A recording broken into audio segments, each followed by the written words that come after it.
नाज़रीन, DIG Sukkur P Mohammad Shah और SSP Ghotki Hafeez भुगटी के दरमियान सर्द जंग शुरू हो गई है। अब जंग वो कैसी है, कहाँ पहुँची है और इनके दरमियान कहाँ से जंग शुरू हुई है। SHO राउंती के ख़िलाफ़ जो मुकदमा दर्ज हुआ उसके बाद सूरत हाल यकसर बिगड़ के रह गई। DIG पीर मोहम्मद शाह ने 2 सिफ़ात पर मुश्तमिल एक ख़त लिखा है अपने IG को और उसमें शिकायत कर डाली और बड़े बड़े इंकशाफात कर दिए हैं अपने ही मातहत SSP घोटकी हफीज़ भुगटी से।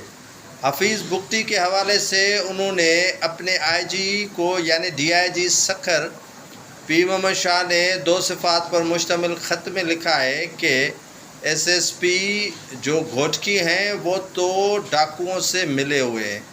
जो भी क्राइम होता है उनकी मर्ज़ी से होता है और डाकुओं के साथ उनके गठजोड़ है और मुलाकात भी डाकुओं के साथ कर चुके हैं।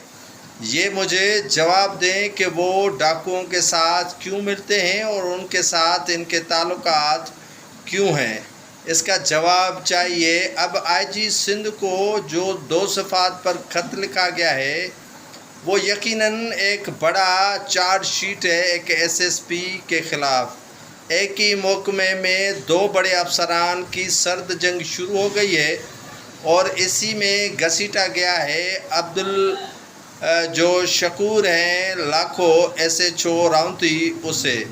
आज SHO ने भी कोर्ट में जब उन्हें अदालत में रिमांड के लिए पेश किया गया राउंती के साबिक SHO को, तो उसने इंकशाफ किया है कि उनकी जान को ख़तरा है और उन्हें कत्ल करवाया जाएगा, मरवाया जाएगा। और सरदार शहरियार शर के पर उन्होंने बड़े बड़े इल्ज़ामात लगाए हैं कि डाकुओं के साथ उनके मरासिम हैं, ताल्लुकात हैं, उन्हीं डाकुओं के हाथों वो मुझे भी कत्ल करवा सकते हैं।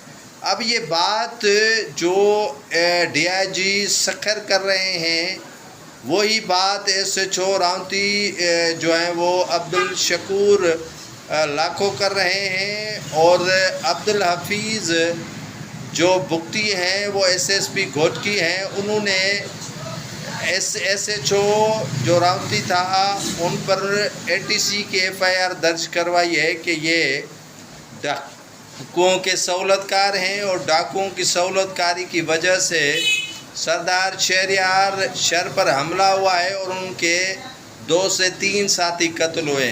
अब साबिक SHO लाखों कहते हैं कि उनमें एक डाकू भी मारा गया है जो सरदार शहरियार शर के हमरा था और कच्चे की तरफ जा रहा था और इसी डाकुओं के से मुझे भी कत्ल करवाया जा रहा है।